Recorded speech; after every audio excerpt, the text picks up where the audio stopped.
नहमदुहु व नुसल्ली व नुसल्लिमु अला रसूलिहिल करीम अम्मा बअद फ़अऊज़ु बिल्लाहि मिनश शैतानिर रजीम बिस्मिल्लाहिर रहमानिर रहीम। मेरे मुअज़्ज़ज़ सामाईन इकराम, अस्सलामु अलैकुम व रहमतुल्लाहि व बरकातुहू। मैं अपने रब कायनात से ये दुआ करती हूँ कि मेरे जितने भी सुनने वाले हैं, रब कायनात सबको सेहतमंद, तंदुरुस्त और लंबी ज़िंदगियाँ अता फ़रमाए। हम सब के हर मुश्किलों, परेशानियों, तंगदस्तियों में मेरा रब कायनात हमारी मदद अता फ़रमाए। हमें ज़हनी, रूहानी, जिस्मानी अज़ियत और तकलीफ़ों, बीमारियों से निजात अता फ़रमाए। हमें ज़हनी और रूहानी सुकून अता फ़रमाए। हमें बीमार दुनिया से बचा कर बीमार मदीना बनाए। और जो हम सब के हक़ों में बेहतर है, मेरा रब कायनात हमारे लिए वो अता फ़रमाए।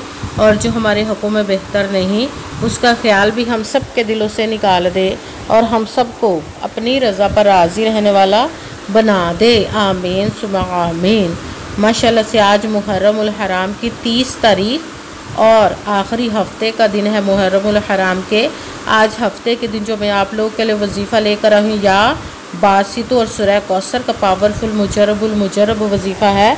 ये रब कायनात के गैबी ख़जानों से दौलत लेने के लिए पढ़ सकते हैं। आप इस वजीफ़े को जब पढ़ने लगे तो रब कायनात की ज़ात पाक पर यकीन कामिल रख के 5 वक़्त की नमाज के साथ पढ़िएगा तो रब कायनात इंशाअल्लाह अज़ीज़ अपने हुक्म से आपके ऊपर अपने गैबी ख़जानों की दौलत के मुँह खोल देगा। आपको समझ भी नहीं लगेगी कि कहाँ कहाँ से आपको दौलत मिल रही है। आपकी सोच जहाँ नहीं जाती, वहाँ से रब कायनात आपको अता फ़रमाएगा अपने हुक्म से। आप इस वजीफ़े को आज के दिन स्किप मत कीजिएगा, छोड़िएगा मत। जैसे वीडियो मिले फ़ौरन पढ़ ले। अगर फ़ौरन किसी मजबूरी की वजह से ना पढ़ सके तो इस वीडियो को अपने पास सेव कर ले। जैसे टाइम मिले तो आपने इस वजीफ़े को लाजमन पढ़ना। पढ़कर देखिएगा कि रब कायनात आपके ऊपर अपना कैसे करम अता फ़रमाएगा। आप इस वजीफ़े को रब कायनात से किसी भी मकसद, किसी भी हाजत, किसी भी मुराद के लिए पढ़ सकते हैं। रब कायनात के गैबी ख़जानों से दौलत लेने के लिए पढ़ सकते हैं। आपका अपना घर नहीं, घर ख़रीदने के लिए पढ़ सकते हैं। आपके घर में लड़ाई झगड़े रहते हैं, नचाकी, परेशानी, मुफलसी, गरीबी, उसके लिए पढ़ सकते हैं। आपकी औलाद नहीं या आपकी औलाद नाफरमान है, उसके लिए पढ़ सकते हैं। आपके ऊपर बहुत ज़्यादा कर्ज़ उतरने का सबब नहीं बन रहा है, या आपने अपनी कीमती चीज़ या पैसे किसी को दिए वापस नहीं करे, उसके लिए पढ़ सकते हैं। आप इस वजीफ़े को आपके घर में को बहुत ज़्यादा बीमार है या आप ख़ुद बीमार है, उसके लिए पढ़ सकते हैं। आपके पास अच्छी जॉब नहीं, जॉब लेने के लिए पढ़ सकते हैं। आपका अच्छा भला कारोबार चलता हुआ अचानक से बंद हो गया, उसके लिए पढ़ सकते हैं। आपकी शादी नहीं हो रही, आपके बच्चों की शादियाँ नहीं हो रही, उसके लिए पढ़ सकते हैं। आपके घर में, आपकी ज़िंदगी में सुकून नहीं है, आपके कारोबार में, दौलत में, रिज़्क़ में बरकत नहीं, उसके लिए पढ़ सकते हैं। आपके ऊपर जादू टोना, बंदिश, नज़र बद, हसद, कुछ भी इसको ख़त्म करने के लिए पढ़ सकते हैं। मतलब किसी भी मकसद, किसी भी हाजत, किसी भी मुराद के लिए पढ़ सकते हैं। मगर जब पढ़ने लगे तो रब कायनात की ज़ात पाक पर यकीन कामिल रख के पढ़िएगा। कहते हैं कि यकीन कामिल होता है, पीर कामिल नहीं होता। और अच्छी नीयत रख के पढ़िएगा कि रब कायनात कुरान पाक में इरशाद फरमाता है, इन्नमल आमालु बिन्नियात, कि जो अमलों का दारोमदार होता है वो नीयतों पर होता है। अगर हमारी नीयत अच्छी है तो हमारा अमल भी अच्छा होता है, और अगर हमारी नीयत ही अच्छी नहीं तो हमारा अमल भी अच्छा नहीं होता। चाहे हम जितनी मर्ज़ी मेहनत कर ले, जितनी मर्ज़ी कोशिश कर ले, हमें उसका फल, उसका अजर अच्छा नहीं मिलता। इसलिए अच्छी नीयत रख के, पुख्ता यकीन रख के, और 5 वक़्त की नमाज की पाबंदी लाजमा रखिएगा। फिर इस वजीफ़े को कीजिएगा। और वजीफ़ा करते वक्त आपके दिलों में, जहनों में ऐसा वसवसा नहीं आना चाहिए कि हम ये अमल कर रहे हैं, पता नहीं हमारी मुराद पूरी हो या ना हो। ऐसा हो नहीं सकता कि हम रब कायनात के किसी इसम का या कलाम पाक का वजीफ़ा पढ़े और हमें कामयाबी ना मिले। ये हमारे ईमान की कमज़ोरी, जिसकी वजह से हमें नाकामी मिलती है। आपने सिर्फ अमल करना, उसका फल, उसका अजर देना उस ज़ाते पाक का काम है, क्योंकि उसकी दस्ते कुदरत से कोई चीज़ बाहर नहीं। उसके कुन कहने की देर और फ़याकून हो जाता है। आपने अमल करने के बाद उसके कुन का इंतज़ार करना है। इंशाअल्लाह अज़ीज़ उसके हुक्म से आपकी तकदीर के बंद ताले खुल जाएंगे, नसीब के सितारे चमक जाएंगे। आपकी ज़िंदगी में ऐसे ऐसे मौजज़े होंगे कि आप खुद देखकर हैरान रह जाएंगे। आपको कभी किसी चीज़ की कमी नहीं रहेगी इंशाअल्लाह अज़ीज़ उसके हुक्म से। अगर वीडियो अच्छी लगे तो इसको लाइक ज़रूर कीजिएगा और आगे भी शेयर कर दीजिएगा, ताकि किसी दूसरे को हमारी वजह से फ़ायदा पहुँचे तो हमारे लिए सदका जारिया बन जाए। जो नए हैं इस चैनल पर, इस चैनल को सब्सक्राइब कर ले, बेल आइकन को भी दबा लें, ताकि मेरी अगली आने वाली वीडियो आप तक पहुंच सके। अगर कोई मुझसे किसी मसले के बारे में इस्तिहारा करवाना चाहते हो, किसी काम के लिए वजीफ़े का पूछना चाहते हो, किसी काम के लिए वजीफ़े का पूछने के बाद अगर महफ़िल मिलादुन नबी के लिए बुलाना चाहते हो या कुरान पाक ऑनलाइन पढ़ना चाहते हो, तो आप व्हाट्सअप का नंबर वीडियो पर चल रहा है, तो आप लोग मुझसे रब्ता व्हाट्सएप पे कर सकते हैं। अगर मेरे भाई या बुज़ुर्ग मुझसे रब्ता करना चाहते हो तो व्हाट्सएप पर वॉइस मैसेज करके अपना मसला बता सकते हैं। अगर बहनें या माएँ मुझसे रब्ता करना चाहती हों तो व्हाट्सएप पर वॉइस कॉल करके मुझसे बात कर सकती हैं, अपना मसला बता सकती हैं। आपने वजीफ़ा करने से पहले कमेंट्स में अपना नाम, जहाँ पर रहते हो जगह का नाम और अल्लाह पाक का एक नाम ज़रूर लिखना है, ताकि मैं भी आप लोगों के लिए दुआ कर सकूँ और फिर वजीफ़े की भी आप लोगों को इजाज़त मिल जाएगी। आपने वजीफ़ा करने से पहले पूरी वीडियो को ध्यान के साथ सुन के समझ के फिर वजीफ़े को करना है। ऐसा ना वीडियो को स्किप कर करके छोड़ के सुने और फिर कोई बात रह जाए और आप वजीफ़ा करें, ठीक ना। वो आपने ना तो किसी अमल में कम करके पढ़ना, ना ज़्यादा बढ़ा कर पढ़ना है।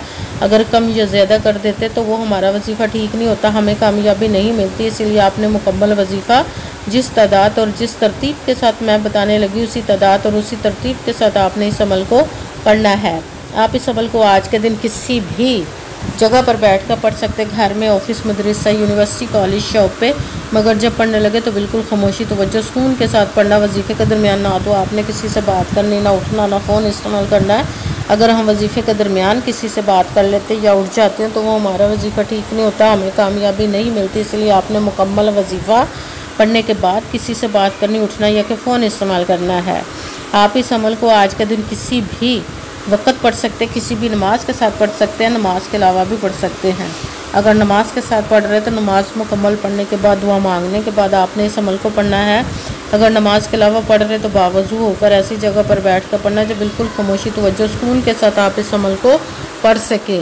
जब अमल करने के लिए बैठ गए तो सबसे पहले आपने एक मरतबा दुरूद पाक पढ़ना। कोई सा भी दुरूद पाक पढ़ सकते हैं, मगर दुरूद इब्राहिमी जो नमाज में पढ़ा जाता है वो वाला दुरूद पाक पढ़ ले तो ज़्यादा बेहतर, वरना कोई सा भी दुरूद पाक आप पढ़ सकते हैं। दुरूद पाक पढ़ने के बाद आपने एक मरतबा आऊज़ु बिल्लाहि मिनश शैतानिर रजीम बिस्मिल्लाहिर्रहमानिर्रहीम पढ़कर अपने मकसद की नियत कर लेनी, जिसके लिए आप इस अमल को पढ़ने लगे। फिर पहले नंबर पर जो आपने वजीफ़ा पढ़ना वो रब कायनात के एक इसम मुबारक का पढ़ना है, वो है या बासितू या बासितू या बासितू या बासितू या बासितू या बासितू या बासितू। इसको आपने 11 मरतबा 11 टाइम पढ़ना। फिर साथ दूसरे नंबर पर जो वजीफ़ा पढ़ना है, कुरान पाक की सबसे छोटी लाडली ज़िद्दी सूरज, जिसको दौलत का पावरफुल मुजरब वजीफ़ा माना जाता है, सूरह कौसर का अमल पढ़ना। सूरह कौसर को आपने बिस्मिल्लाहिर्रहमानिर्रहीम इन्ना आअतैनाकल कौसर फसल्लि लिरब्बिका वनहर इन्ना शानिअका हुवल अबतर। बिस्मिल्लाहिर्रहमानिर्रहीम इन्ना आअतैनाकल कौसर फसल्लि लिरब्बिका वनहर इन्ना शानिअका हुवल अबतर। सूरह कौसर को आपने 33 मरतबा 33 टाइम पढ़ना। भी साथ तीसरे नंबर पर जो वजीफ़ा पढ़ना है वो रब कायनात के 2 इसम मुबारक को मिला कर पढ़ेंगे तो एक गिना जाएगा, वो है या गनीयु या रज़ाक़ु या गनीयु या रज़ाक़ु या गनीयु या रज़ाक़ु या गनीयु या रज़ाक़ु या गनीयु या रज़ाक़ु या गनीयु या रज़ाक़ु। इसको आपने 11 मरतबा 11 टाइम पढ़ना है। सबसे पहले एक मरतबा दुरूद पाक पढ़ा, फिर एक मरतबा आऊज़ु बिल्लाहि मिनश शैतानिर रजीम बिस्मिल्लाहिर्रहमानिर्रहीम पढ़कर अपने मकसद की नियत कर लेनी, जिसके लिए आप इस अमल को पढ़ने लगे। फिर पहले नंबर पर जो वजीफ़ा पढ़ना वो रब कायनात के एक इसम मुबारक का पढ़ना, वो है या बासितू। इसको आपने 11 मरतबा 11 टाइम पढ़ना। फिर साथ दूसरे नंबर पर जो वजीफ़ा पढ़ना है वो सूरह कौसर का अमल पढ़ना। सूरह कौसर को आपने बिस्मिल्लाहिर्रहमानिर्रहीम इन्ना आअतैनाकल कौसर फसल्लि लिरब्बिका वनहर इन्ना शानिअका हुवल अबतर। सूरह कौसर को आपने 33 मरतबा 33 टाइम पढ़ना। फिर साथ ही तीसरे नंबर पर जो वजीफ़ा पढ़ना वो रब कायनात के 2 इसम मुबारक को मिला कर पढ़ेंगे तो एक गिना जाएगा, वो है या गनीयु या रज़ाक़ु। इसको आपने 11 मरतबा 11 टाइम पढ़ना। फिर वही दुरूद पाक पढ़ना जो दुरूद पाक आपने वजीफ़ा शुरू करने से पहले पढ़ा था। जब दुरूद पाक पढ़ लिया, अब आपका वजीफ़ा मुकम्मल हो गया। अब आपने दोनों हाथों को रब कायनात की बारगाह अक़दस में बुलंद कर लेना। सबसे पहले अपने गुनाहों की बख्शिश की दुआ मांगनी। फिर जिस मकसद, जिस हाजत के लिए आपने इस अमल को किया उसकी खूब दुआ कीजिएगा। दुआओं में मुझे भी याद रखिएगा, मेरे लिए भी दुआ कीजिएगा। जज़ाकल्लाहु खैरा।